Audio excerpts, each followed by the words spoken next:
Back to live show. TDP నేత Nandyal MLA Bhuma Nagireddy ఆకస్మిక మృతికి సభలో సంతాప తీర్మానంపై చర్చ సందర్భంగా మళ్లీ ఒక కొత్త రాజకీయం చోటు చేసుకుందా? ఎప్పుడో వేడిగా ఉండే ఆంధ్రప్రదేశ్ రాజకీయాల్లో అంటే ఒక చావుని కూడా రాజకీయం చేయకుండా వదిలిపెట్టలేదా అనే విమర్శలు వస్తున్నాయి. ముఖ్యంగా ప్రతిపక్ష నాయకుడు, ప్రతిపక్ష సభ్యులు ఎవరు సభకు హాజరు కాకపోవడం, సంతాప తీర్మానంలో పాల్గొనకపోవడంపై అధికార పక్షం తీవ్ర స్థాయిలో విమర్శలు చేయడం మనం నిన్న గమనించాం.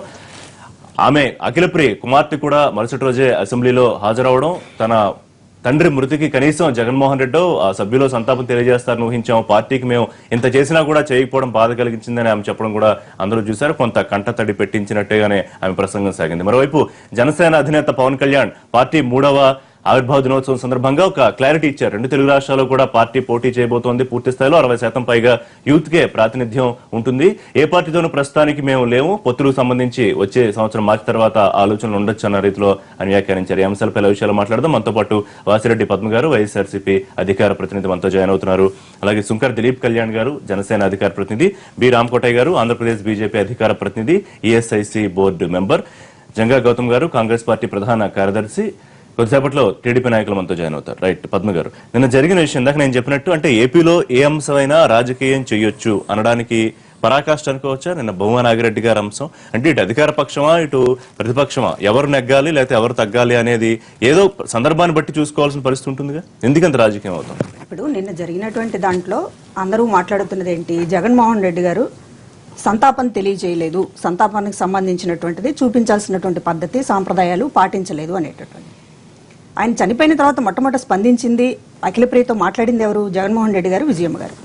అంటే ఆయన పార్టీ ఫిరాయించిన తర్వాత ఆయన చేసినటువంటి ఛాలెంజ్లు, జగన్మోహన్ రెడ్డి గారికి నా నియోజకవర్గంలో ఎట్లా తిరుగుతావో చూస్తా అని చెప్పినటువంటి ఛాలెంజ్లు, ఇంకా అనేక రకాలైనటువంటి విమర్శలు, ఇవన్నీ కూడా పక్కన పెట్టి మనిషి చనిపోయిన తర్వాత ఒక ఆత్మీయంగా పలకరించి ఒక కుటుంబ సభ్యుడిని కోల్పోయినట్లుగా బాధపడి సంతాపం తెలియజేసింది విజయమ్మ గారు, జగన్ గారు మాట్లాడారు.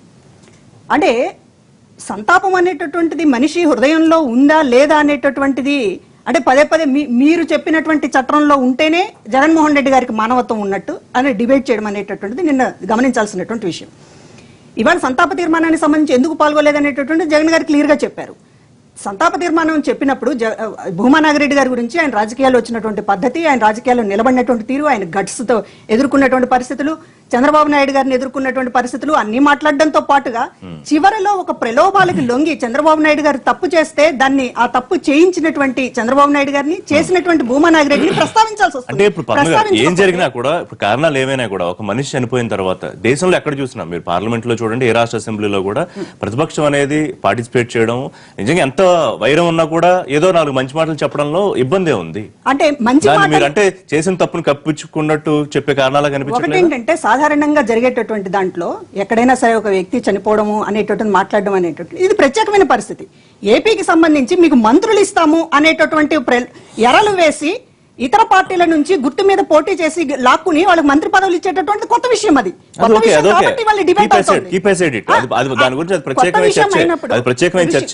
నేను చెప్పేది ఏంటంటే కొంచెం అర్థం చేసుకోండి. కొత్త విషయంగా రాజకీయాలు నడిచినప్పుడు దాన్ని ప్రస్తావించకుండా ప్రజాస్వామ్యం ఎట్లా, భూమా నాగిరెడ్డి గారు చనిపోవడంతో పాటుగా ప్రజాస్వామ్యం ఎట్లా చనిపోయిందని మాట లేకపోతే అది అసంపూర్తి అవుతుంది సంతాపం. సో ఆయన గురించి చెడు మాట్లాడడం ఇష్టం లేక ప్రతిపక్ష నేత, ప్రతిపక్ష సభ్యులు అవాయిడ్ చేశారు. జూపూడి ప్రభాకర్ గారు జాయిన్ అవుతున్నారు, Andhra Pradesh SC corporation chairman, Telugu Desam party senior నాయకులు. ప్రభాకర్ గారు, పద్మ గారు చెప్పింది విన్నారు కదా, ఆయన గురించి కేవలం మంచి మాత్రమే తమ హృదయాల్లో ఉంది, కానీ సభలో మాట్లాడితే చెడు కూడా ప్రస్తావించాలి కాబట్టే సభను బాయ్కట్ చేశారు. దీన్ని మీరు అనవసరంగా రాజకీయం చేసో లేకపోతే ప్రతిపక్ష నాయకుడు మీద బురద జల్లో కుసంస్కారం మీరు కూడా ఒక రాజకీయ ఎత్తుగడకు తెరలేపారా? సార్ ఋషి గారు, ఒక రాజకీయాల్లో అధికార పక్షం, ప్రతిపక్షం ఈ రెండు కూడా చాలా ఇంపార్టెంట్ ఇన్స్టిట్యూషన్స్గా మనం చూడాల్సిన అవసరం ఉంటుంది. Democratic institutions like parliament and assembly, వీటిల్లో ఏ గొంతు ఎవరి కోసం ఎప్పుడు అనే సమస్య వచ్చినప్పుడు మామూలు రాజకీయాలు వేరు, లేకపోతే విమర్శలు వేరు. కానీ ఒక సిట్టింగ్ మెంబర్ చనిపోయిన తర్వాత ఆ మనిషి మా బంధువు మాకు మోసం చేశాడని, లేకపోతే మాతోటి లేడని మీరు ఆ తల్లి తండ్రి కోల్పోయిన కుటుంబం పట్ల ప్రవర్తించిన తీరు ఏదైతే ఉందో వైఎస్ఆర్ కాంగ్రెస్ పార్టీ, ఈరోజు మనం ఈ డిబేట్లో ఎవరైనా దాన్ని వాళ్ళకు అనుకూలంగా మాట్లాడుకుంటారేమో, కానీ ఆల్రెడీ ప్రజలు ఒక నిర్ణయానికి వచ్చేసారు. కనీసమైనటువంటి మానవీయ కోణం ఇక్కడ మిస్ అవుతుంది వైఎస్ఆర్ కాంగ్రెస్ పార్టీలో. ఇది ఈరోజు భూమా నాగిరెడ్డి గారు ఒక్కరే చనిపోవటం కాదు, చాలామంది చనిపోయి ఉన్నారు. చాలామందికి సంతాప తీర్మానాలు కూడా పెట్టడం జరిగింది. ఒకవేళ మీకు ఒక నెగటివ్ చెప్పాల్సి వస్తే అనేకమైన విషయాల్లో చంద్రబాబు నాయుడు గారిని మీరు అసెంబ్లీలో కామబాబు అనిపించారు, చంద్రబాబు నాయుడు గారిని వయసుకు మించి తిట్టించారు. ఇవన్నీ ఉన్నప్పుడు భూమా నాగిరెడ్డి గారి మీద సడన్గా మీకు ప్రేమ వచ్చి సభని మీరు బయటికి వెళ్ళిపోయి లేకపోతే మాట్లాడకుండా సభ నుంచి వైసీపీ చెప్పేది, ఇప్పుడు ప్రభాకర్ గారు వైసీపీ మొదటి నుంచి చెప్పేది భూమా నాగిరెడ్డి గారి కుటుంబేనా? అందరికన్నా కూడా ఎక్కువ వైసీపీకే ప్రేమ ఉంది జగన్మోహన్ రెడ్డికి. వారి కుటుంబంలో వారి కూతురు టికెట్ ఇచ్చారు, తర్వాత ఎస్సీ మోహన్ రెడ్డి గారు టికెట్ ఇచ్చి గెలిపించుకున్నారు. రిషి గారు, ప్రత్యేకమైన ప్రేమలో బంధుత్వాలు ఉంటే ఇళ్ల దగ్గర పెట్టుకోమనండి. కానీ సభలో సభ్యుడు చనిపోయినప్పుడు ప్రతిపక్ష పార్టీగా ఈ దేశంలో మొట్టమొదటిసారి వీళ్ళకి ఇష్టం లేక బయటికి వెళ్ళి అసలు అక్కడికి రానట్టుగా కనబడతా ఉంది. నేను అడుగుతా ఉన్నా, ఈరోజు ఎవరెవరో ఎక్కడెక్కడో చనిపోతే ఓదార్పు యాత్రలు చేసి వచ్చినటువంటి మీరు సొంతగా ఒక బంధువై ఉండి లేకపోతే ఒక అసెంబ్లీ జరుగుతున్న సమావేశంలో చనిపోయినటువంటి వ్యక్తికి మీరు కనీసం ఓదార్పు యాత్ర చేయలేరా? లేకపోతే మాట్లాడలేరా ఓదార్చడం కోసం? దిక్కులేనటువంటి ఆ కుటుంబ తల్లి తండ్రిని ఒకరు ఆ ఎన్నికల్లో ఒకరు ఇప్పుడు సమావేశాలు జరుగుతున్న సమయంలో కోల్పోయినప్పుడు ప్రభాకర్ గారు జగన్మోహన్ రెడ్డి మరొక మాట అన్నారు, ఎవరి మీద రాజకీయం చేయడానికి తెలుగుదేశం పార్టీ ఎంతకు వెనకాడదు, కనీసం బంధువులతో కూర్చుని బాధపడే అవకాశం లేకుండా మొదటి రోజే సభకు తీసుకొచ్చారు అఖిలప్రియని. ఆమె చేత ఎవరైతే పార్టీ మారారో, పార్టీ ఫిరాయించారో వాళ్ళందరి చేతే విమర్శలు చేయించారు జగన్మోహన్ రెడ్డి మీద గానీ పార్టీ మీద గానీ. అది కూడా అధికార పక్షం చేసిన రాజకీయం కాదా? కాదు. అఖిలప్రియ సభకు రావటం అనేది ఏ విధమైన దాన్ని నెగటివ్గా ఎలా తీసుకుంటారో మాకైతే అర్థం కాలేదు. ఖచ్చితంగా సభలో తన తండ్రికి వినిపిస్తున్నటువంటి అనేకమైన నివాళుల్ని చూడాలని నేను వచ్చాను. లేకపోతే జగన్మోహన్ రెడ్డి గారు జైల్లో ఉన్నప్పుడు నా తల్లి నా తండ్రి ఇద్దరు కలిసి రెగ్యులర్గా ఫ్రీక్వెంట్గా పోవటం చూడటం కనపడింది. కానీ మాలాంటి ఇద్దరు కోల్పోయినప్పుడు కనీసం మా దగ్గరికి ఎందుకు రాలేకపోయారు? ఆవిడ తిట్టలేదే, పెద్ద విమర్శలు కూడా చేయలేదు. సభకు రావటం తప్పని మీరు ఎలా తప్పడతారు? ఒక member, she's a member in the house. Right, one second. Member in the house అండి. వన్ సెకండ్ జూపుడు గారు, వన్ సెకండ్. రైట్, కళ్యాణ్ గారు మీరు ఎట్లా చూస్తున్నారు అంటే ఇక్కడ ఎవరు రాజకీయం చేశారు, లేకపోతే ఎవరిది కుసంస్కారం, లేకపోతే ఎవరు రాజకీయ కుట్రలు చేస్తున్నారు? దీన్ని రాజకీయాన్ని కూడా వివరించాలని లేదండి. కారణం ఏంటంటే మనం చరిత్ర చూసుకుంటే కురుక్షేత్ర మహాసంగ్రామంలో సైతం అవతల వైపు నుంచి ఉన్నటువంటి భీష్మ పితామహుడు చనిపోతుంటే ఆయన దగ్గరికి కూడా పాండవులు వెళ్ళి వాళ్ళ యొక్క కండోలెన్సెస్ తెలిపారు. అంటే అది మన సాంప్రదాయం. శత్రువు సైతం అంపశయ మీద ఉంటే, మరణానికి చేరువులో ఉంటే మనం వాళ్ళ దగ్గరికి వెళ్ళడం అనేటువంటిది మన కనీస ధర్మం. దీన్ని కరుడుగట్టిన రాజకీయం అని అనడం కంటే అవగాహన రాహిత్యం అని మాత్రం మనం మాట్లాడుకోవాలి. ఏం జరిగినప్పటికీ ఒకవేళ రికార్డ్స్ లో ఉండదలుచుకోవాలా, ఆ నెగిటివ్ మాట్లాడకుండా సరే మాతో పాటు కూడా ట్రావెల్ చేసిన మిత్రుడు ఏదో ఒక అభిప్రాయ భేదాలతో పక్కకి వెళ్ళిపోయాడని చెప్పుకుంటూ అయిపోతుంది కదా.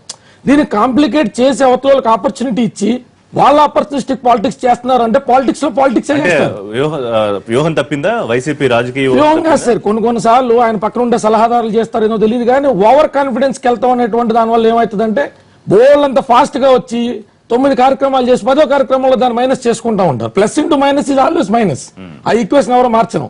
చరిత్ర చెప్తున్నటువంటి ఆధారభూతంగా మనం పోయినా, సాంప్రదాయబద్ధంగా మనం పోయినా, శత్రువు అయినప్పటికీ, శత్రువు అంటే ఎవరండి? మనల్ని విభేదించినోడు, మనం అంటే నచ్చనోడు, మన యొక్క బాగు కోరుకోకపోగా మన చెడు కోరుకునేవాడు ఏదో ఒక రూపంలో.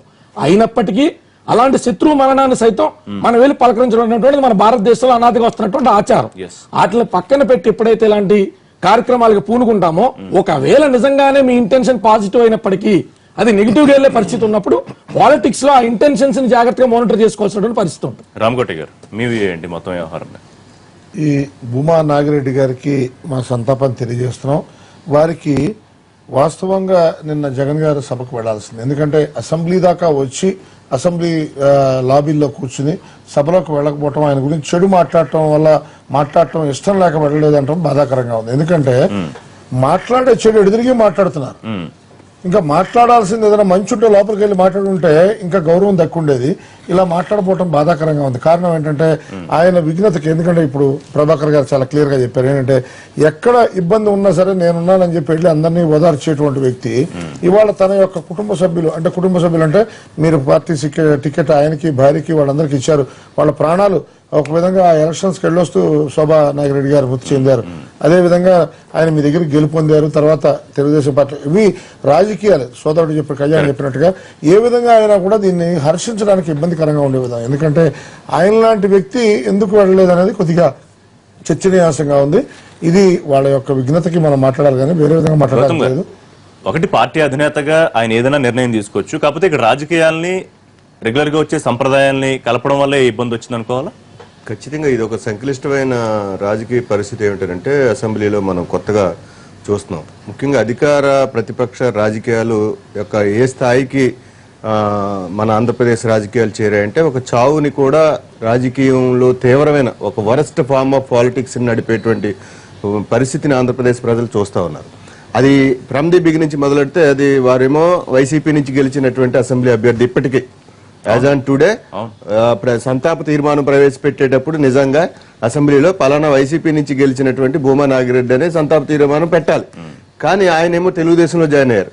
తెలుగుదేశంలో జాయిన్ అయిన తర్వాత ఆయన ఆరోగ్యం బాగాలేదా, లేకపోతే ఏం స్ట్రెస్ వచ్చింది, అది వేరే రాజకీయ అంశాలు. మంత్రి పదవి ఇస్తానంటే ఆయన ఎందుకు వెళ్ళిపోయాడు, దాన్ని కూడా పెద్ద చర్చ చేస్తున్నారు. అదే ఇప్పుడు మంత్రి పదవి ఆయన ఇస్తానంటే ఏంటి, ఈయన వెళ్ళిపోవటం ఏంటి, ఇవ్వలేకపోవటం ఏంటి, దానికోసం స్ట్రెస్ రావటం ఏంటి, ఇవన్నీ చూస్తే ఆంధ్రప్రదేశ్ ప్రజలు ఆంధ్రప్రదేశ్ ప్రజలకు మనం అర్థం చేయించాల్సింది ఏంటంటే ఒక ఎమ్మెల్యేగా గెలిచినప్పుడు వేరే పార్టీ మారుతున్నప్పుడు కనీసం ఒక సమయం వ్యవధి లోపల దానికి రాజీనామా చేసి మళ్ళీ తిరిగి గెలిచడం అనేది ఒక ప్రజాస్వామ్య పద్ధతి. అలా కాకుండా అక్కడ పోయి మంత్రి పదవి ఇస్తారన్నారు, ఇవ్వలేదు, చంద్రబాబు నాయుడు స్ట్రెస్ గురి చేశాడని ప్రతిపక్షం లేదు, అసలు అక్కడ ఆ పార్టీలోంచే ఇబ్బందులు పడి అక్కడి నుంచి ఇక్కడికి వచ్చాడని వీళ్ళు ఎవరైతే పార్టీలు మారిన వాళ్ళని అసెంబ్లీలోంచి కౌంటర్ చేయించడం, ఇవన్నీ చూస్తుంటే అమ్మాయిని 2 రోజులు అవ్వకుండా తీసుకొచ్చి అసెంబ్లీలో కూర్చోబెట్టడం, చంద్రబాబు నాయుడు గారికి తెలియకుండా అమ్మాయిని తీసుకొచ్చి అసెంబ్లీలో మాట్లాడించారని నేనైతే అనుకోను. వరస్ట్ ఫామ్ అప్ అండి. దీని మీద ఇంతలాగా చర్చిస్తున్నారంటే నాకైతే చాలా బాధాకరంగా ఉంది. ఎందుకంటే చనిపోయిన వాళ్ళని ఆఖరి నిమిషంలో గౌరవించుతాం మనం. ఎంత మరి నిజంగా రాజకీయాలు చెడు మాట్లాడకూడదంటే ఇంక వైసీపీ కూడా బయట ఏ ప్రెస్ మీట్లు పెట్టకుండా ఏదో చనిపోయాడు మా బాధను వ్యక్తం చేస్తాం అంతవరకు ఆపేయండి అని అనొచ్చు. కానీ చంద్రబాబు నాయుడు మంత్రి పదవి ఇస్తానన్నాడు, మంత్రి పదవి ఇవ్వలేదు కనుక 3 రోజులు ఇస్తానన్నాడు. ఇవన్నీ చెప్పాల్సిన అవసరం లేదు. వ్యవహారానికి అసలు ఈ మంత్రి పదవికి లింక్ ఏంటి? ఇంకో కొత్త చర్చ ఏం తీసుకొస్తారంటే ఆయనకి అక్కడ ఎమ్మెల్సీని గెలిపించుకురావాలి, ఆ తర్వాత మంత్రి పదవి చూద్దామని, ఆ స్ట్రెస్ భరించలేకని రకరకాల కథనాలు.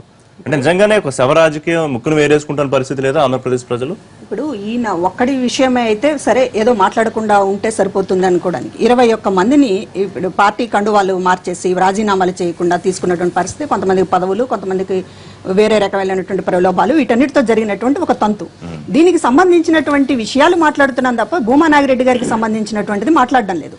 ఇవాళ మొత్తం కూడా ప్రపంచం అంతా కర్నూలు జిల్లాలో దగ్గర నుంచి మొత్తం కూడా ఇవాళ ప్రతి మీడియాకి కూడా తెలిసినటువంటి విషయం. ఆ రోజు ముందు రోజు భూమా నాగిరెడ్డి గారు అమరావతి వెళ్లారు, జెడ్పీటీసీలు ఎంపీటీసీలు అందరినీ తీసుకుని వెళ్లారు. వెళ్తే ముఖ్యమంత్రితో సమావేశం అయ్యారు. 3 రోజుల్లో మంత్రి పదవి ఇస్తా అంది, సంవత్సరం తర్వాత కూడా ఇవ్వకపోవడానికి సంబంధించినటువంటిది ఆయన ప్రస్తావించారు. ప్రస్తావించిన సందర్భంలో ఈ ఎవరైతే వైరి వర్గం నుంచి నిలబడ్డారో ఎవరు బయటకు చెప్పలేదు, ఇది మనం ఊహాగానం. ప్రస్తావించారు, లేకపోతే ఎమ్మెల్సీ చేసుకొచ్చాక ఇస్తానన్నారు, అదంతా ఒక ఊహాగానాలు ఊరికే రావండి. పొలిటీషియన్స్ జీవితం ఊహాగానాల మీద ఉండదు. ఆ రోజు రాత్రి ఏం జరిగింది, భూమా నాగిరెడ్డి బయటకు వచ్చి ఏం చెప్పాడు, ఇవన్నీ తెలిసి చెప్పినటువంటి మనుషులే మనకు చెప్తారు. పొలిటీషియన్స్ ప్రజల్లో ఉండేటటువంటి వాళ్ళు, స్థానిక ప్రతినిధులతో ఉండేటటువంటి వాళ్ళు, వాళ్ళకి సీక్రెట్ జీవితం కాదు కదా. ఇవాళ ఆయన ఎక్కడ అఫెండ్ అయ్యాడు, అలగడ్డ వచ్చిన తర్వాత ఆయన ఎంత బాధతోటి ఇవాళ నేను మోసపోయాననేటటువంటి బాధతోటి ఆయన ఆ రోజు రాత్రంతా ఎట్లా గడిపారు, దాని ఫలితంగా ఎలా గుండెపోటు వచ్చింది ప్రతి కార్యకర్తకి తెలిసి ఒక మనోవేదంతో ఎస్వి మోహన్ రెడ్డి గారు ఏం చెప్పారండి, కార్యకర్తలు సంయమనం పాటించాలని చెప్పారు. ఆయన ఎందుకు సంయమనం పాటించాలని చెప్పారు? కార్యకర్తలు రగిలిపోతున్నారు అనేటటువంటిది తెలుగుదేశం పార్టీకి తెలిసి భూమా నాగిరెడ్డి గారు చనిపోయిన దగ్గర నుంచి కూడా ఆ విషయం బయటికి రాకుండా చంద్రబాబు గారు ఎట్లయితే ఎన్టీ రామారావు గారికి వెన్నుపోటు పొడిచి ఆయన మానసిక క్షోభకు కారణమయ్యారో అదే రకమైన మాట్లాడారు కదా. దయచేసి నాకు అర్థమైంది చెప్పిన పాయింట్. అఖిలప్రియ గారు నిన్న మాట్లాడిన ప్రసంగానికి మొత్తం అందరినీ కదిలించింది, వైసీపీ నాయకుల్ని కూడా కదిలించింది ఆమె ప్రసంగం. ఏమనిపించింది? అఖిలప్రియ గారు ఇంతకు ముందు మాట్లాడింది కూడా చాలా మందిని కదిలించిందండి. మా పార్టీలో ఉన్నప్పుడు ఎట్లా ఎస్సీ ఎస్టీ కేసు పెట్టారు, ఎట్లా రౌడీ షీట్ పెట్టారు భూమా నాగిరెడ్డి గారి మీద, తన తండ్రి గారిని ఎట్లా వేధిస్తున్నారనేటటువంటిది ఏంది, చంద్రబాబు గారి బాధ్యత వహించాలి నాన్నగారికి ఏదైనా జరిగితే అనేటటువంటి అవి చెప్పినప్పుడు కూడా కదిలించింది అందరినీ. ఇవాళ ఈ ఒక 24 గంటల్లోపు ఒక చిన్న పిల్ల, కుటుంబానికి సంబంధించినటువంటి తల్లిదండ్రులు లేని పిల్లలు అయిపోయారు. వాళ్ళకి సంబంధించినటువంటి కనీసం ఒక పూర్తి స్థాయిలో దానికి సంబంధించినటువంటి ఆ శోకం అనేటటువంటిది నిరంతరం ఉండదండి.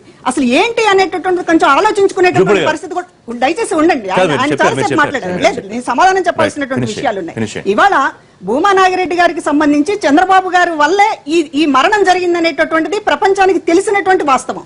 ఇవాళ దాన్ని మాట్లాడుతున్నాం తప్ప భూమా నాగిరెడ్డి గారి వ్యక్తిత్వం గురించి కానీ, అంతకు ముందు భూమా నాగిరెడ్డి గారు మాతో ఉన్నారు, మాకు సంబంధించినప్పుడు మాతో ఉన్నప్పుడు మీరు ఎస్సీ ఎస్టీ కేసులు పెట్టించారు, రౌడీ షీట్లు పెట్టించారు.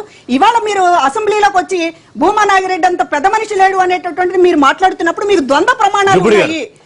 ఎన్టీ రామారావు గారి విషయంలో కావచ్చు, భూమా నాగిరెడ్డి గారి విషయంలో కావచ్చు, ఇంకా వెళ్ళిన ఉన్నటువంటి 20 మంది విషయంలో కూడా మీరు ఇదే ద్వంద్వ ప్రమాణాలతో ఉంటారని చెప్పడం అనేటటువంటిది మేము ఆ విషయాన్ని నిన్న మాట్లాడడం తప్ప మరొకటి కాదు. ఋషి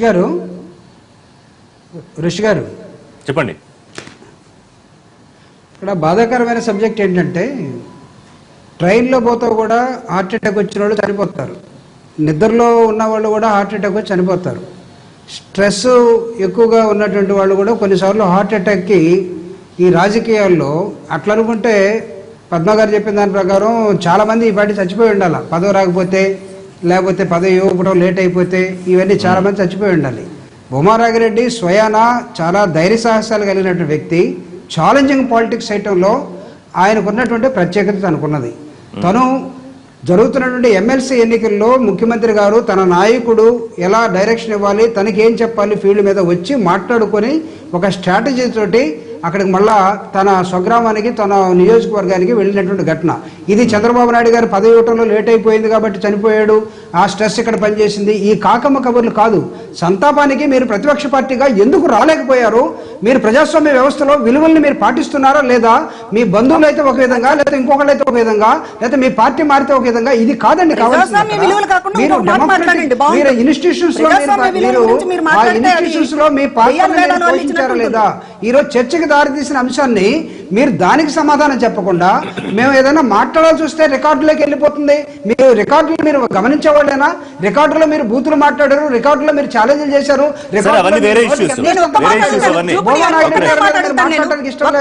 ఎవరన్నా వింటారండి? ఎవరన్నా వింటారా చెప్పండి? ఎందుకు ఇది కాదు కదా. మీ సభా సంప్రదాయాన్ని పాటించడంలో ఆ రాజకీయ పార్టీగా మీరు విఫలమయ్యారు. అమరావతి రాజధానికి కొత్తగా ఏర్పడిన రాజధానికి మీరు ఈ విఘ్నత ఈ రాష్ట్రంలో చూశారండి.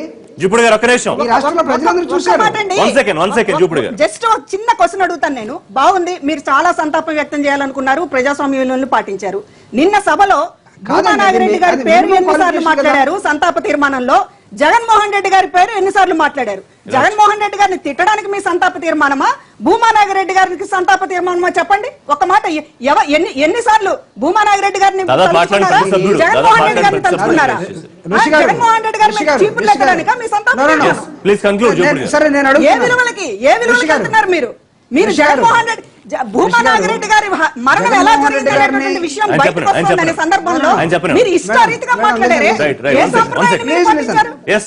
ఋషి గారు, ఇది జగన్మోహన్ రెడ్డి గారిని తిట్టడం కోసం పెట్టినటువంటి సంతాప సభ కాదండి. ఇది సంతాపం ప్రకటిస్తున్న నేపథ్యంలో హౌస్ జరుగుతున్నప్పుడు హౌస్ లో ఉన్న సభ్యుడు చనిపోతే అంటే సభ్యులందరూ కూడా చెప్పక్కర్లేదు కదా. ఇప్పుడు ముఖ్యమంత్రి చెప్పారు, లేకపోతే చీఫ్ విప్ చెప్తారు, లేకపోతే ఇంకొక విప్ చెప్తారు. మాట్లాడిన ప్రతి సభ్యుడు కూడా టార్గెట్ చేస్తూ పదే పదే చెప్పాల్సిన అవసరం కూడా లేదు. కూడా అధికార పక్షం రాజకీయం కనిపించింది కదా.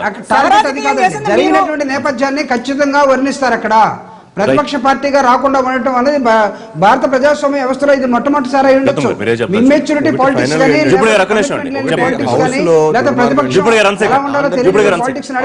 చంద్రబాబు నాయుడు గారి మీద లేదా తెలుగుదేశం పార్టీ మీద ఒక పరిస్థితుల్లో, ప్రత్యేకమైన పరిస్థితుల్లో ఒక మధ్య మార్గంగా లేదా అధికార పక్షం తప్పు చేసినా లేదా ప్రతిపక్షం తన బాధ్యత నెరవేర్చలేకపోయినా హౌస్ లో బాధ్యతగా మాట్లాడేటువంటి ఒక రాజకీయ పక్షం లేదు. మనం బయట డిస్కస్ చేస్తున్నాం. ఇప్పుడు నేననేది ఏంటంటే, సంతాపంలో ఇప్పుడు జగన్మోహన్ రెడ్డి గారు ప్రతిపక్ష నాయకుడిగా హౌస్ లో తనకు ఒక సమయం, ఒక బాధ్యత చాలా ఉన్నాయి. దాన్ని వారు ఏం చెప్పారో అదే మర్యాదపూర్వక భాషలో కూడా హౌస్ లో మాట్లాడతారు. బయట మనం రాజకీయ విమర్శలు వేరు, లోపల ఒక మర్యాదపూర్వకమైన సంతాపంలో ఆయన మా పార్టీకి చెందినవాడు, ఇలా పార్టీ ప్రలోభాలతో తీసుకున్నారా, లేకపోతే ఆయన ఏమి ఇచ్చుకుని తీసుకున్నారా, ఆయన ఇలా చనిపోయాడు అంటే అది రికార్డ్ అయ్యేది. అలాగే అధికార పక్షం కూడా ఏదైనా ఒక సంతాప తీర్మానం చెప్పినప్పుడు ఒక 4 చేత 5 చేత పార్టీ మారిన వాళ్ళనే మళ్ళీ జగన్మోహన్ రెడ్డిని తెచ్చించడానికి వాడటం అనేది అధికార ప్రతిపక్షాలు రెండూ కూడా ఈ హౌస్ లో సంతాపాన్ని ఇంత వరస్ట్ ఫామ్ లో దిగజార్చడం అనేది బాధాకరం. రెండు పార్టీలు రాజకీయం చేయడం గుండెపోటు గురించి మాట్లాడారు.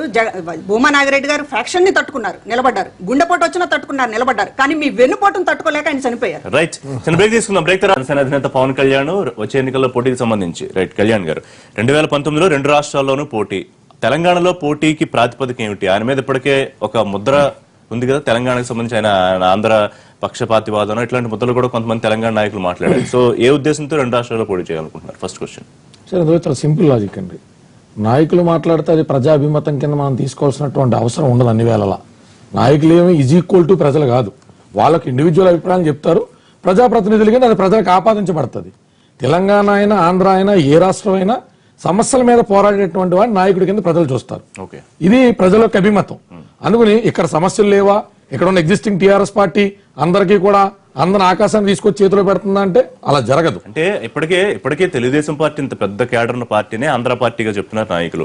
వైఎస్ఆర్సీపీ కూడా మళ్ళీ కొత్త కమిటీలు నాయకత్వం ఉన్నా కూడా ఆ పార్టీని కూడా ఇక్కడ పట్టించుకునే పరిస్థితి లేదు. సో ఆ సందర్భంలో పవన్ కళ్యాణ్ గారు తెలంగాణలో కూడా ఎస్టాబ్లిష్ అవడానికి ఎంతవరకు అవకాశం ఉంటుంది? సార్ సింపుల్ లాజిక్ సార్, ప్రజల మనసును మనం చూరగొనడానికి ఎంత టైం పడుతుందో ఆ సమయం is directly proportional to establishment of A party.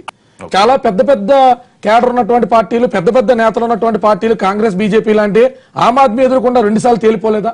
అంటే మనకి ప్రజల ఆఖరణ దిశానిర్దేశం చేస్తారు. ప్రజలే న్యాయ నిర్ణేతలు, వాళ్ళే ఈ ఫీల్డ్ జోన్ లో దే ఆర్ ఆర్ జడ్జ్ వాళ్ళు జడ్జిమెంట్ ఇస్తారు. వాళ్ళ నమ్మకం చూరకుండా ఉంటే ఎట్లా అండి? ప్రజా సమస్యల మీద జనసేనకు అవగాహన ఉన్నది. ప్రజా సమస్యల మీద పోరాటమే కాకుండా ఆ పోరాటానికి సంబంధించి సొల్యూషన్స్ కూడా జనసేన క్యాడర్ ఇవ్వగలుగుతుంది. టెక్నికల్లీ అయితేనే, నాన్ టెక్నికల్లీ అయితేనే, సైంటిఫికల్ అప్రోచ్ ద్వారా అయితేనే జరుగుతున్నటువంటి పరిణామాల్లో ప్రజల సొమ్ముని ప్రజల కొరకే జాగ్రత్తగా ఖర్చు పెట్టగలుగుతాం. సరే, ఏ రాజకీయ నాయకుడు వచ్చినా, ఏ రాజకీయ పార్టీ వచ్చినా జోబుల్లోంచో స్విస్ బ్యాంక్ అకౌంట్లోంచో డబ్బులు తీసి ఖర్చు పెట్టరండి. ప్రజల సొమ్మునే మన యొక్క ట్రెజరీ నుంచి తీసి ప్రజలకు ఏ రకమైన మౌలిక వసతులు సబ్మిట్ చేయాలి. 2019 ఎన్నికలకి ఇప్పటి నుంచే సిద్ధమవుతున్నారు. జూన్ నుంచి కార్యక్రమం ప్రారంభమవుతుంది. మార్చిలో నెక్స్ట్ ఇయర్ మార్చికి పూర్తి స్థాయిలో పార్టీ ఒక ఫామ్ అవుతుంది. అంటే వాళ్ళ నుంచి ఆయన ప్రత్యక్షంగా రాజకీయాల్లో ఉన్నారని భావించాలా? ఆల్రెడీ పార్టిసిపేట్ చేస్తారా ఇష్యూస్ లో? 2014లో పార్టీ అనౌన్స్ చేసిన నాటి నుంచే సంసిద్ధత అనేటువంటి వ్యక్తపరిచామండి. పార్టీ గాని, పార్టీ అధినేత గాని, ఆయన అభిమానులు గాని, కార్యకర్తలం గాని. సంసిద్ధత, సిద్ధం వేరు, సంసిద్ధత వేరు. ఇవాళ మా క్యాడర్ నిర్మాణం అయితేనే అఫీషియల్ గా ఎవరెవరు ఏ జోన్ లో ఉండాలి, ఎవరెవరు ఏ రోల్ ప్లే చేయాలనేటువంటిది జూన్ నుంచి ప్రకటించుకుంటామని చెప్పినాం. సంవత్సర కాలం పాటు సుదీర్ఘంగా రకరకాల ఫిల్టర్స్ ఉంటాయి, రకరకాల కోవర్ట్ ఆపరేషన్స్ ఉంటాయి, ఎన్నో రాజకీయ ఎత్తుగడలు ఉంటాయి. అట్లన్నింటికి మేము ప్రిపేర్ అయిన తర్వాత అప్పుడు పొత్తుల అంశం అయితేనే రకరకాల అంశాల గురించి ఎన్డీఏలో లేవని చెప్పారు. సరే, దాని గురించి మాట్లాడదాం. టీడీపీతో కూడా కలిసి ప్రయాణం చేసే అవకాశం లేదు. అదే కదా ఆయన క్లియర్ గా ఏం చెప్పారంటే 2014లో ఉన్నటువంటి నాటి సామాజిక పరిస్థితులు, అప్పుడు రాష్ట్ర అవసరాల రీత్యా అనుభవజ్ఞుడైన నాయకుడు యొక్క కొరత ఉన్నది కాబట్టి అవైలబుల్ రిసోర్సెస్ లో చంద్రబాబు నాయుడు గారు కనపడ్డారు కాబట్టి పెట్టాం. 2019లో కొనసాగుతామా లేదా అనేటువంటిది it is too early to talk on it. Gautam గారు, ప్రజారాజ్యంలో పవన్ కళ్యాణ్ గారిని మీరు చాలా దగ్గరగా గమనించారు. అప్పట్లో ఇవాళ ఆయన నాకు మాట చెప్పారు, అప్పట్లో జరిగిన తప్పులు ఇవాళ జనసేనలో రిపీట్ కావు, నేను ఈ మధ్యలో చాలా నేర్చుకున్నాను అని. ఆ డిఫరెన్స్ ఏ విధంగా మీరు అబ్జర్వ్ చేయగలుగుతున్నారా? నిన్న ఆయన చెప్పిన కామెంట్స్ మీద మీ రెస్పాన్స్ ఏంటి? ఒకటి, ఆయన రాజకీయాల్లోకి రావాలనుకోవటాన్ని ఎవరైనా ఆహ్వానించాల్సిందే. ఎందుకంటే ఒక కొత్త తరం యూత్ పాలిటిక్స్, రాజకీయాలు విలువలతో కూడిన రాజకీయాలు చేయాలనే వేదికలు రావటం అనేదాన్ని ఎవరైనా ఐ పర్సనల్లీ ఇన్వైట్ హిమ్. అయితే పాలిటిక్స్ అనేవి ఆంధ్రప్రదేశ్ సామాజిక పరిస్థితుల్లో ఆంధ్రప్రదేశ్లో ఎలా ఉన్నాయి, దేశంలో ఎలా ఉన్నాయి, ఆయన గతంలో 2014లో అనుసరించిన రాజకీయ ఎత్తుగడ సంబంధించి 33 నెలలు అప్పుడు జరిగిన తప్పులు అన్నారు. వాటి గురించి ఏమన్నా చెప్పగలుగుతారా? అప్పుడు అంటే ఏ రకమైన తప్పులు జరిగి ఉండవచ్చు అని? ఇప్పుడు ప్రజారాజ్యంలో వారు ఉన్నప్పుడు 2009కి సంబంధించి యువరాజ్యం 2009 ఇప్పుడు అది పెద్ద సమయం వృధా. అంటే తప్పులు అన్నారు కదా, జస్ట్ ఒకటి రెండు 2014 నుంచి 33 నెలల పాలనలో జనసేనలో వచ్చిన రాజకీయ మార్పులను కూడా విశ్లేషించుకుంటే ప్రజలకు మంచిది. ఆయన ఏం చెప్పారు నిన్న, ప్రత్యేక హోదాతో పాటు ఆంధ్రప్రదేశ్ అభివృద్ధికి కేంద్ర ప్రభుత్వం ఆ రోజు నరేంద్ర మోడీ గారు ప్రధాన అభ్యర్థిగా ఆయన సహకరిస్తానన్నారు, కనుక వారికి నేను బలపరిచాను. అలాగే అనుభవజ్ఞుడైన చంద్రబాబు నాయుడు కంపారిటివ్లీ ఉన్న చాయిస్ లో ఆయన బెటర్ అనుకుని నేను బలపరిచాను.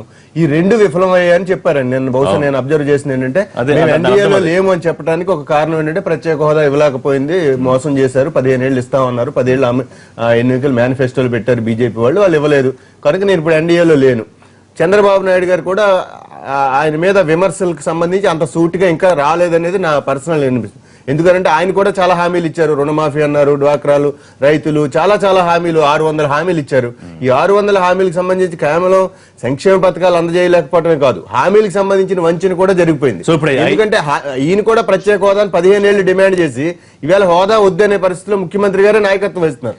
కనుక ఆంధ్రప్రదేశ్ రాజకీయాలని జనసేన పార్టీ చాలా నిశ్చితంగా అక్కడ మేము ఆయన తీసుకుంటున్న స్ట్రాటజీ ఏదైతే ఉందో 60% మంది యువతకి ప్రాధాన్యము, తర్వాత ఒక జనస్వరం అని ఒక పోర్టల్ ప్రారంభించారు.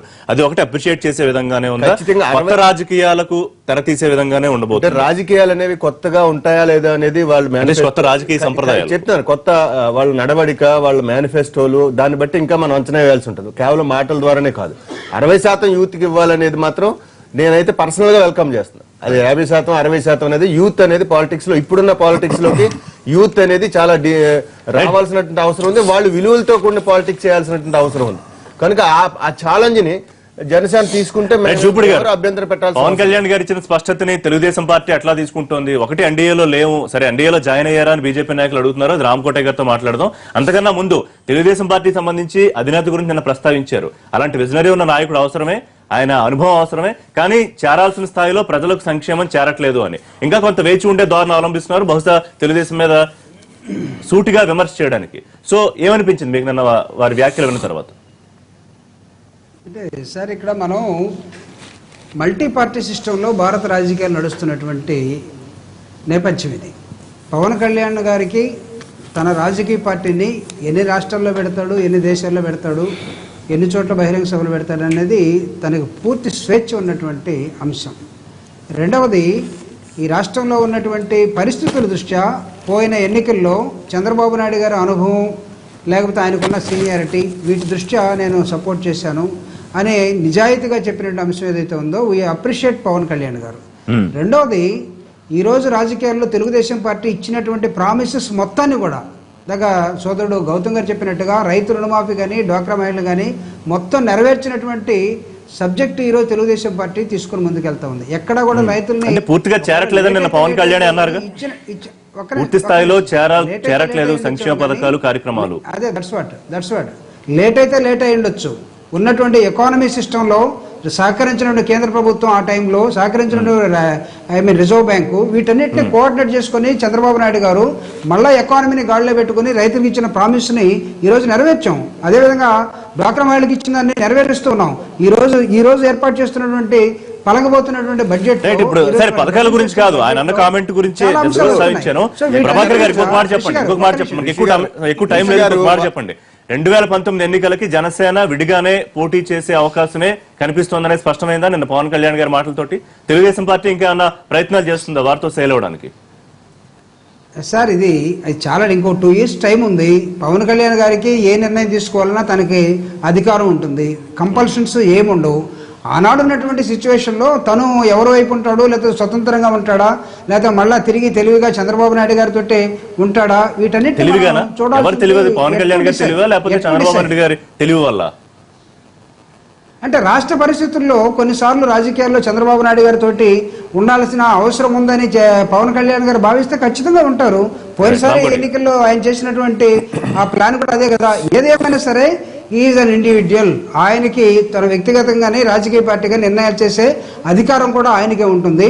కాబట్టి రాష్ట్ర రాజకీయ మారినటువంటి విషయాల మీద తెలుగుదేశం పార్టీ ఇచ్చినటువంటి ప్రతి అంశాన్ని, ప్రజలకు ఇచ్చిన ప్రతి అంశాన్ని నెరవేర్చే క్రమంలో చంద్రబాబు నాయుడు గారు తన ఆలోచన చేస్తున్న విధానాన్ని పవన్ కళ్యాణ్ గారు కూడా స్వీకరిస్తారని మేము భావిస్తున్నాం. రామకోటయ్య గారు, ఒకటి మొదటి నుంచి ప్రత్యేక హోదా అంశం దగ్గర నుంచి ఇద్దరికి ఎలా దూరం అయిందో మనం చూస్తూనే ఉన్నాం. వారు చేసిన వ్యాఖ్యలు అవి. సో నిన్న మరింత స్పష్టం చేశారుగా, ఇంక మీతో ఎట్టి పరిస్థితుల్లో కలిసి ప్రయాణించే అవకాశం లేదని స్వాగతిస్తున్నాం. కారణం ఏంటంటే, ఒకవేళ ఆయన ప్రత్యేకంగా రాష్ట్రానికి సేవ చేయాలి, 294 సీట్లలో ఇప్పుడు ఉన్నటువంటి పొజిషన్లో నేను అన్ని చోట్లకి వెళ్తానంటూ నేను సేవ చేస్తా అనేటువంటి వాళ్ళు మనం కదటానికి ఈరోజు షర్మిల కూడా చేస్తాను వచ్చింది, ఆవిడ కూడా ఎన్ని ఓట్లు వచ్చినాయో మనం అబ్జర్వ్ చేశాం. మీరు పవన్ కళ్యాణ్ వారే బాధపడ్డారు. నిన్న పవన్ కళ్యాణ్ గారు బాధపడ్డారు. ఇలా మంచి వచ్చి మీరు పోల్చే ప్రయత్నం చేస్తున్నారా పవన్ కళ్యాణ్ గారిని? పోల్చే ప్రయత్నం చేయట్లేదు. ఏంటంటే, ఒక వ్యక్తి వచ్చి ఆవిడ వచ్చి చెప్పింది ఆమెకి ఇన్ని ఓట్లు వచ్చినాయని చెప్పి ఆయన బాధపడ్డది నేను చూశాను. యాక్చువల్గా నిన్న వారి ప్రసంగం మొత్తం వింటే వారు చాలా బాధపడ్డారు. అట్లాగే ఈ 294లో ఎక్కడైతే మనకు అవసరం ఉందో అక్కడ రావటం అనేది మనకు ఎటువంటి ఇది లేదు. ఇవాళ యువకులైనటువంటి నాయకులు రావడాన్ని స్వాగతిస్తున్నాం. ఎందుకంటే మంచి నాయకుడు రావడం అనేది రాష్ట్రంలో పాయింట్ ఏంటంటే ఒకటి బీజేపీ ఇవాళ ఉత్తరప్రదేశ్ లో ఎన్నికల ఫలితాల తర్వాత సౌత్ మీద కూడా ఫోకస్ చేస్తోందని అందరూ విశ్లేషించుకుంటున్నారు. ఆంధ్రప్రదేశ్ మీద మీరు ప్రత్యేక దృష్టి పెట్టే జాతీయ రాజకీయ పార్టీ అసలు ఫోకస్ చేయకుండా ఎలా ఉంటుంది చెప్పండి? దేశానికి సేవ చేద్దామని ఉద్దేశంతో వచ్చిన వాళ్ళం మేము. దేశానికి సేవ చేద్దామని వచ్చిన వాళ్ళం మేము. ఇంత ముందు ఉన్నటువంటి జాతీయ పార్టీ ఏదైనా కూడా దృష్టి సారిస్తుంది. ఇక్కడ సౌత్ లో చేయదనే ఆలోచన మాకేం లేదు, చేయకూడదనే ఆలోచన ఏమీ లేదు. ఎట్టి పరిస్థితుల్లో చేస్తాం. సో టీడీపీ బీజేపీని కలిపి పవన్ కళ్యాణ్ గారు ఇప్పుడు ఢీకొనాల్సిన పరిస్థితి ఉంటుందా? ఇది టీడీపీ బీజేపీని కలిపి కదా. ఆ రోజు ఉన్నటువంటి ఇప్పుడు 2 సంవత్సరాల 3 నెలల పాటు సమయం ఉంది. ఈ సమయంలో సమీకరణ బోర్డు జరుగుతూ ఉంటాయి, బోర్డు మారుతూ ఉంటాయి. ఈ లోపల పార్టీని రక్షించుకోవటం, యువతను తయారు చేసుకోవడం, దరిదాపుగా 294 సీట్లు ఉంటే దరిదాపు 3 రెట్లు, దరిదాపు 900 మంది దాకా సభ్యుల్ని సమకూర్చుకోవాలి, పోటీ చేసే వాళ్ళని చూసుకోవాలి. నిన్న ఇచ్చిన స్పష్టత తర్వాత విమర్శల దాడి మరింత పెరిగే అవకాశం ఉంటుందా జనసేన? ఎందుకు ఆయన మీద విమర్శ చేయటం, not to talk anything about Pawan Kalyan గారు. కారణం ఏంటంటే ఆయనకు సంబంధించినంత వరకు వారి యొక్క ప్రకటన వాళ్ళు చేసుకున్నారు. మేము స్వాగతిస్తున్నాం. యువత రావాలనే కోరిక మాకు ఉంది. తప్పకుండా రానివ్వండి, వచ్చిన నష్టమేం లేదు. మేము చేసిన మంచే మాకు ఉపయోగపడుతుంది. అంతేగాని వేరే కార్యక్రమంలో మేము ఆయన గురించి మాట్లాడాం. కామెంట్స్ రేపు ఎలా ఉండబోవచ్చు? ఇప్పుడు 2 రాష్ట్రాల్లో పోటీ చేస్తా ఉన్నారు, తెలంగాణ, ఆంధ్ర. 2 రాష్ట్రాలు ఏముంది, దక్షిణ భారతదేశం అంతా పోటీ చేయాల్సిన అవసరం ఉంది. ఎందుకంటే దక్షిణ భారతదేశం ఉత్తర భారతదేశం అణచివేత అనేటటువంటి మాట్లాడుతున్నారు కాబట్టి దక్షిణ భారతదేశం అంతా పోటీ చేసినా కూడా బాగుంటుంది. అయితే ఇక్కడ క్వశ్చన్ ఏంటంటే, మీరు రాజకీయాల్లోకి వస్తున్నప్పుడు ఏం అనౌన్స్ చేశారు? జనసేన పెడుతున్నప్పుడు ప్రశ్నించడానికి పార్టీ పెడుతున్నాను అన్నారు, అధికారం కోసం కాదు అన్నారు. అధికార యావతో కాకుండా సమాజానికి మంచి చేయాలనేటటువంటి ఉద్దేశంతో వచ్చారు, హర్షించారు. ప్రశ్నిస్తాను అని వచ్చి జనసేన పార్టీ 3 ఏళ్లలో ఏం ప్రశ్నించింది, ఏ సమయంలో ప్రశ్నించింది, ఎవరికి అనుకూలంగా ప్రశ్నించింది అనేటటువంటిది కూడా ఈరోజు ప్రజలు చూస్తూ ఉన్నారు. సో ఇప్పటికే వారు చంద్రబాబు నాయుడుకి అనుకూలంగా ఉన్నారని మీరు ఫీల్ అవుతున్నారు? అంటే ప్రజల్లో ఉన్నటువంటి అనుమానాలు ఏమిటంటే, ఇవాళ మళ్ళీ 2019 ఎలక్షన్కి ఇంతకు ముందు ఎలక్షన్కి డైరెక్ట్ గా చంద్రబాబు నాయుడు గారిని రక్షించినటువంటి పవన్ కళ్యాణ్ గారు ఈసారి ఒక రక్షణ కవచంగా మారుతారా అనేటటువంటి అనుమానం ఉంది. సరే, తెలంగాణ రాష్ట్రంలో కూడా మళ్ళీ రక్షణ కవచం అవుతున్నారా అనేటటువంటి కూడా వాళ్ళ కొత్త అనుమానం ప్రజల్లో. ఎవరికో ఒకరికి ఇంతకు ముందు ఒకరికైనట్టుగా ఇప్పుడు ఇద్దరికి అవుతారా అనేటువంటి. ఎందుకు అంటే ముఖ్యమంత్రి మీద సూటిగా విమర్శలు చేయట్లేదు కాబట్టి అనుమానమా? ఆయన పార్టీ పెట్టే ఉద్దేశం, మిగతా వాళ్ళందరూ రాజకీయ పార్టీలు పెట్టారు, అధికారంలోకి రావడానికి పెట్టారు. అది జనసేన అట్ట పెట్టలేదే. ప్రజల తరపున ప్రశ్నించడానికి పెట్టినటువంటి పార్టీ, అది మామూలు పార్టీ కాదు, చాలా ఉన్నతమైన ఆశయంతో. అనుమానాలకు కూడా తెరదించాల్సిన అవసరం ఉంది కదా. అనుమానాలు ఎవరికి ఉన్నాయనేటువంటిది ఫస్ట్ ప్రశ్న. ఒక సాఫ్ట్ కార్నర్. అనుమానాలు ఎవరికి ఉన్నాయన్నది ఒక మొదటి ప్రశ్న. అనుమానాలు ఒక పార్టీ క్యాడర్కో ఉంటే ఆ అనుమానాలని ఆ లేత్తన బురదని తుడుచుకుంటా ఖాళీగా అయితే మేము కూర్చోం. Point number 1. రాజకీయాల్లో వాళ్ళు ఏదో ఒక అంశాన్ని లేవనెత్తి మా మీద వేస్తే అది తుడుచుకుంటా కూర్చోం. ప్రశ్నించలేదు పవన్ కళ్యాణ్ గారు అంటే మేము టీడీపీని చెప్పినట్టుగా క్వశ్చన్లు కూడా ఎందుకు లేదు సార్? ఇప్పుడు మాట చెప్పమంటారా, ఒక మనిషిని నమ్మి మనం వాచ్మెన్ కింద పెట్టుకున్నాం, రాత్రంతా మనం ఆడు ఉన్నాడని ప్రశాంతంగా పడుకుంటావా? లేదా పొద్దుకూకిలా లేచి వాచ్మెన్ ఏం చేస్తాడని చూస్తావా? ఒక మనిషిని అధికారికంగా మనం ఒక పదవిలో కూర్చోబెట్టిన తర్వాత వెళ్ళి ప్రతిదానికి ఆయనకు అడ్డుపడ్డటువంటిది పవర్ సెంట్రిక్ పాలిటిక్స్. అది ఇప్పుడు సార్ ఒక టర్మ్ చూసి తీసేస్తాం, కానీ ఒక రాత్రి పడుకున్నాడనో ఒక రాత్రి మనం పిలిచినప్పుడు రాలేదని తీసాం కదా సార్. నేనేమంటానంటే opportunistic politics, power centre politics గా మేము ఎప్పుడు చేయం. కాబట్టి మేము చంద్రబాబు నాయుడు గారిని విమర్శిస్తే త్రుటిలో తప్పినటువంటి పవర్ వీళ్ళు చేతికి వస్తుంది అనేటువంటి ఉద్దేశంలో మమ్మల్ని ఎగదోయడం ఎందుకు? చేయకుండా వెళ్తారా?